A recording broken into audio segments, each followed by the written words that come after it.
California homeless crisis, DOJ accuses real estate developers of $50 million funding fraud. I mean, fraud would never happen in California, but let's read it. I mean, this is especially when it comes down to homeless type of stuff. They were all very honest about it. As part of a special federal task force investigating where a staggering $24 billion designated for homelessness in California has ended up, Department of Justice has revealed initial findings on Thursday announcing new criminal cases against 2 LA area real estate developers who the federal government says misused roughly $50 million in a combination of federal, state, and local dollars earmarked for homelessness. This is not a victimless crime, said Akil Davis, FBI LA assistant director in charge, as the millions of dollars lost could have been used for housing for the homeless or other local priorities funded by California taxpayers. Cody Holmes, 31 years old, Beverly Hills, was arrested and charged with federal felony fraud Thursday morning for allegedly receiving $25.9 million in grant money intended for a homeless housing project that was never built. Is this it, Rob? Yes, this is the Attorney General for the state of California discussing the charges. Go for it. California has spent more than $24 billion over the last 5 years with little to no progress in solving our homelessness epidemic. California state officials failed to provide meaningful oversight over the individuals who received most of these funds, and they had little to no answers to the public's demand for accountability. Well, that accountability starts today. Today we are announcing significant developments into our investigation. We are making public 2 criminal cases relating to 2 separate real estate developers who were involved in misappropriating millions of state funds intended to combat homelessness. The investigations that led to the Holmes arrest and Taylor indictment are just the beginning. We will continue to go where the evidence takes us. This also includes public officials who may have enriched themselves at taxpayers' expenses, contributing to the fraud that we're seeing. We're looking at everyone. If you steal money or allow it to be stolen, we will find you and we will prosecute you. Okay, Tom, thoughts? So this is when the government gets involved in things it doesn't know how to do. The state of California doesn't know how to build a rail. The state of California has put all sorts. You should see the millions of dollars that have only gone for, architectural design and early studies on the rail. And there's no high-speed rail between Southern and Northern California. And these guys received grant money because the state said, oh my gosh, we need to build a homeless shelter. I know, we'll build a homeless shelter in Thousand Oaks, California, where there's a lot of middle-class housing, and that's where Amgen has a massive offices. Wow, okay, we'll do it out there. And we'll give a grant to somebody. Pat, here's your grant. What is a grant? Grant is like a gift. But we gift with earmarks about what it's supposed to be spent for. And now go build houses.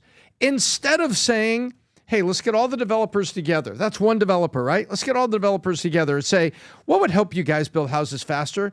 How about permitting processes? How about faster inspections? How about this? How about that? How about you invest in utility, get sewer lines built on these streets so we can get these homes built?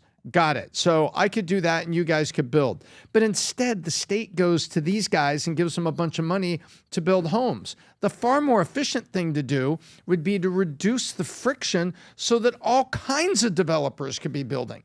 But that's not what they did. They did this and, oh, guess what happened? With a bunch of free money, somebody spent $2 million on American Express cards buying luxury goods.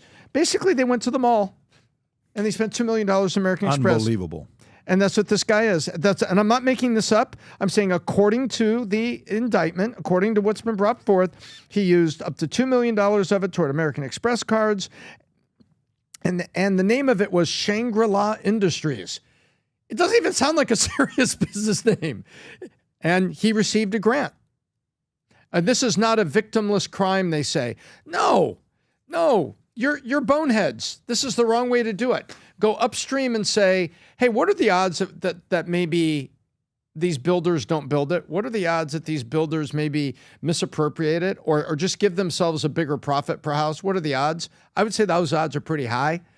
And then the state went and did it. So now the state attorney general, not the governor or any of the legislators that approved this. The only people at the microphone is the law enforcement people, you'll notice. Brandon, thoughts? Yeah, we just talked about the other day. This housing thing's like the biggest national crisis, I think, with the affordability nationwide. But in California, like the average price of a house is $880,000, where the national average is like $435,000. So, if you're going to have like the most regulated, strictest state with all of that, and then you're like looking like a money laundering pit, let's be honest. It's like it feels like when we give money to Ukraine, like it just gets sent into a black hole when it goes to California. Like there's no trace or anything to show for whatever the project they do there. And I saw a study that said 95% of the land in California is zoned for single family use only, so they can't do duplexes, triplexes, condos. So in like a state of crisis where you need more housing, where you have homeless people, where the cost of a house is $880,000 and the median income is like $65,000 a year, why are you being so restrictive with what could be built? And then you have the audacity to like steal money and embezzle money that gets given to you. So I mean, like you could probably talk for 10 hours about all the things that are wrong with California's real estate market and the way they do the regulations. Makes sense. Adam. I just feel like this is a symptom of a larger problem in California. California is like the richest, brokest state. It's like the guy who has the nicest car, the nicest house, but he's borrowing $100 from you. You're like, what are you doing, dude? I mean, this is a telltale sign of go woke, go broke. California, Tom, I think you're the person that pointed this out. You're saying that state governments cannot fail, meaning like you actually legally written in your state guidelines or bylaws or constitution have to balance the budget. You might not do it because I think in California you sell a bunch of bonds, or you go to the government and said, hey, my shortfall was due to a disaster. You got to bail me out. Exactly. So I think they have a $68 billion deficit, according to our friends at ChatGPT, just this year, this fiscal year. So you remember when how that's going to get paid. COVID happened and all these airline companies did all these stock buybacks, and then they reached out back to the government like 6 months later, like, hey, we need money. And then Chamath, this is the first time I actually even heard about Chamath, he said, let them fail. Because if you're going to make stupid decisions, you have to let them fail. You have to have ramifications for your bad decisions. So, you know me, I'm not bullish on California. I'm very bullish on Florida. I'm like the most anti-California person because I don't have the empathy or the sympathy for stupid decisions that they made in California. So what's wrong with just letting California fail and then just sort of building back up? Why can't we do that? To let it fail? No. I mean, you listen, why did they not let GM fail? Why didn't let AIG fail? Why didn't let a lot of these companies fail? It's too big to fail. I mean, if there is a state that is too big to fail, that everybody will feel it, California is at the top of the list. They're not going to let California fail. Of course, policies are destroying the place. Mm-hmm. Policies are destroying the place. And Newsom is getting up there acting all tough and say, hey, you know what? Well, why isn't Rogan having me on? You know, what are you afraid of? You're a tough guy? Did you see how we spoke, by the way, towards Rogan? Are you a tough guy? Are you a this? What are you doing, buddy? One kick in the stomach, you're peeing for the rest of your life. Yeah, but peeing blood. Is this it, Rob? Yes. Can you go exactly to the part where he starts acting tough? I don't know if you hear it or not. Governor that can claim this. I got a lot of shit for this. I love that you didn't ask if you could curse. No, sorry. You can, you by can. the way. Well, you start with Joe Rogan, so I'm going to start cursing. Joe, why won't you have me on the show? He won't have me on the show. It's a one way. And he has guests coming and attacking and bashing, but he will not have me on the show, period. Full stop. He should have me on the show. Come on my show, Joe. Would you let him say some of the things that he said without any type of pushback or debate? Yeah. I just told you, I'm not afraid to go. I'm punching Joe Rogan, okay? That son of a bitch not used to that. And he's going to dismiss it. He's going to laugh it off. I mean, tough guy, all that. But he's going to have me on. I don't know. Certainly punching back and Trump, everyone else. I'm debating these sons of bitches. I'm out there on these right-wing shows, so I'm not scared to do that. Where the hell is the Democratic Party? Where's our equivalent of Turning Point USA? Nowhere to be found. This isn't working. Yeah, you can pause. Yeah, it's called Hollywood. It's called the universities. It's called every major institution. That's the turning point of the left. By the way, it's so funny to me with Joe Rogan, how quickly the Democratic Party has just completely dissipated.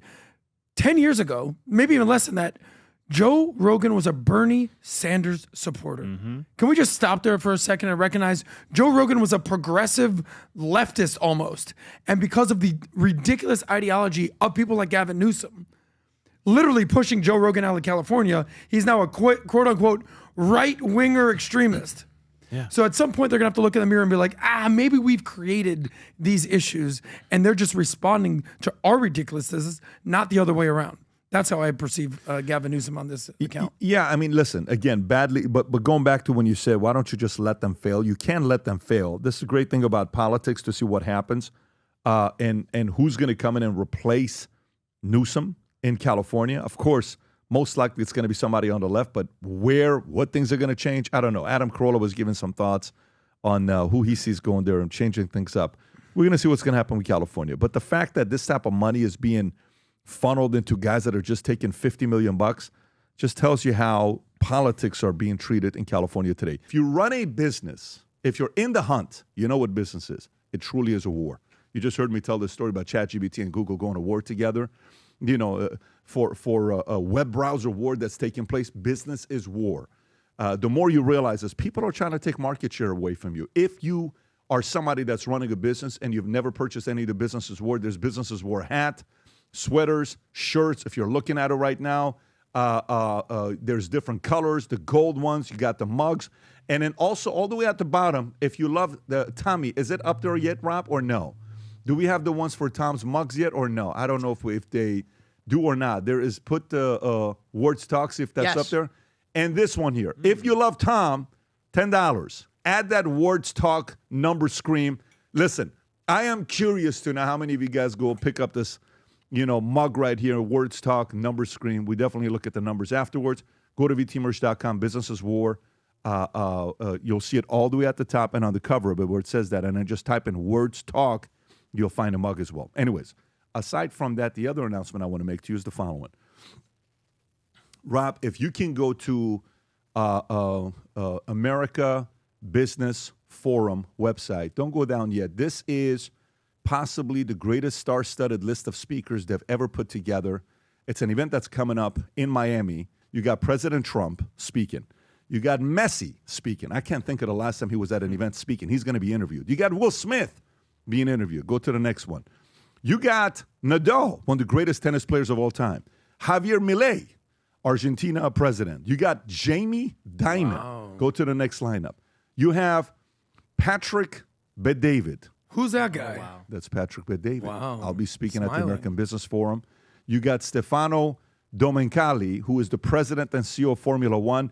And you got Gianni Infantino, president of FIFA. And if you go a little bit lower, you got a couple others. Adam Newman, Maria Corina Machado, who just won a Nobel Peace Prize. Ken Griffin. Here in the States. Yes. Ken and last Griffin, but not least, Citadel, right? Eric Schmidt. Just remember, I don't the know old if, Google guy? I don't know if I've seen a conference that has all of these speakers speaking at the same place. But here's the announcement, guys. If you go to the ticket prices for this in Miami, if you're in South Florida, the top one is sold out. Lowest level is what, $100, $200, and $1,000 a ticket. But if you use the code Patrick when you register, by the way, it's going to be at the Miami Heat Arena. Yeah. And there's going to be 12,000 people at this place, at this event. If you use the word Patrick in it, I believe you get a 25% discount. So if you're in Florida, you're trying to come to a place to hear Messi speak, the president speak, this thing's probably going to sell out in no time, okay, if it hasn't already sold out.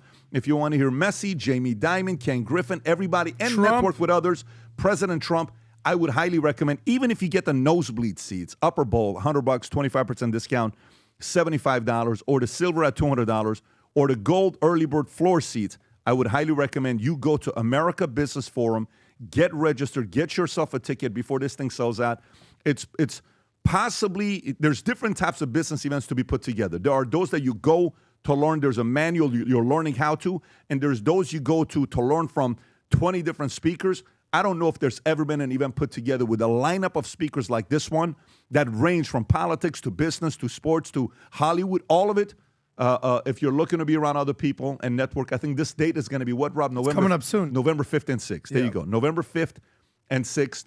Go to AmericaBusiness.com. 2 weeks away, less than 2 weeks away. AmericaBusiness.com. Rob, if we can put the link below and then use the Patrick, just the word Patrick to get a 25% discount. Mayor Francis Suarez is involved in this. Is he Mayor not? Francis Suarez, a businessman from Uruguay, I believe, is also involved in this. It's a very exciting thing that they're doing, and I can't wait to see everybody. I'm going to be there myself as well. If you enjoyed this video, you want to watch more videos like this, click here. And if you want to watch the entire podcast, click here.